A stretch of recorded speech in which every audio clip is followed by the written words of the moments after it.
She said it without flinching. No hesitation.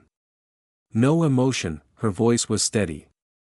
Mine was too, but something inside me shifted, not rage, not heartbreak, just clarity. That was the last morning I ever made her coffee. She slid the divorce papers across the table like she was dealing a winning poker hand.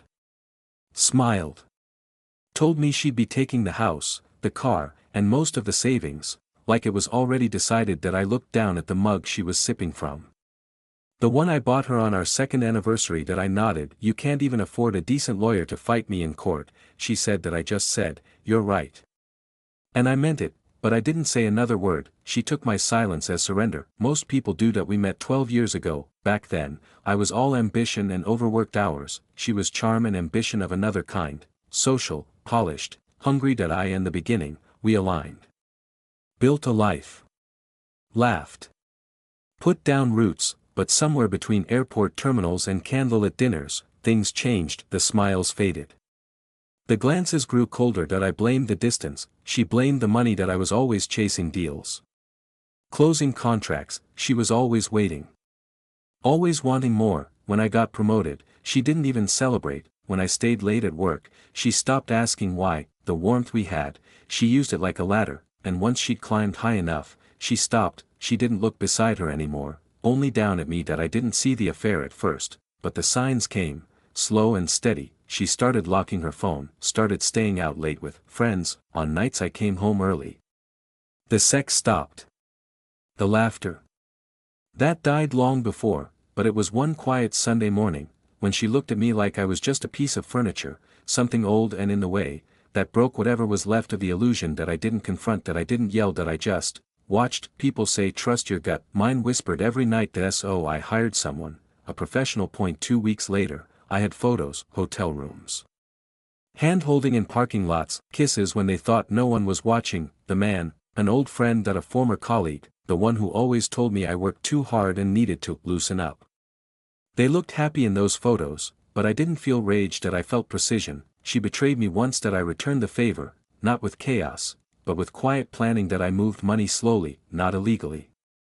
Just, smartly, shut down joint accounts, opened new ones under my name, moved assets into separate trusts she didn't even know existed. That at home, I said little. She thought I was broken, but I was sharpening. That I paid for dinner when she asked, smiled when she came home late, even faked a headache on our final anniversary, just to avoid pretending. And then I made one final call. To my brother, not by blood, but by choice. That he once stood over me in a hospital parking lot when I was 16, bleeding, broken, after a fight I should have lost. He said, you don't need fists to win. You just need to be smarter than the one who throws the first punch. He became a lawyer. One of the best. Divorce was his specialty. That I hadn't seen him since the wedding. She never liked him. Said he was too intense. That he called her something else. Turns out, he was right. When I told him everything, he didn't say much, just laughed, and said one word, finally. The court date came fast. She walked in wearing her confidence like perfume, heavy, fake, overwhelming, arm in arm with her new attorney. She didn't even look at me. She didn't need to. She thought she'd already won. 5 minutes later, I walked in. Alone. Sat down. Silent. Then the door opened again. That he walked in, sharp suit, colder eyes, calm like a loaded gun. That he sat beside me. She turned to look, and froze. That he looked her dead in the eyes and said, he doesn't have to afford me. I'm his older brother.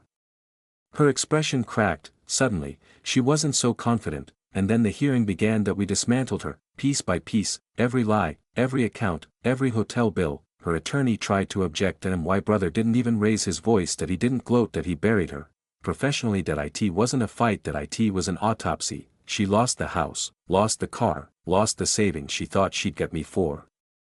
She even had to pay part of my legal fees, thanks to the prenup she never bothered to read, especially the adultery clause. That I didn't need to fight fire with fire. That I used paper. That I used silence. That I used her own arrogance. Outside the courtroom, she tried to talk to me, said my name like it still meant something. That I walked past her, not out of anger, because I simply didn't care anymore. That's the thing about betrayal. It only hurts when you still love them, and I didn't. That I live in the house now. The one she thought she'd win. That I repainted it, burned the sheets, bought new mugs. Every morning, I drink my coffee on the porch. No lawyers, no lies, just peace, people think revenge is loud, explosive.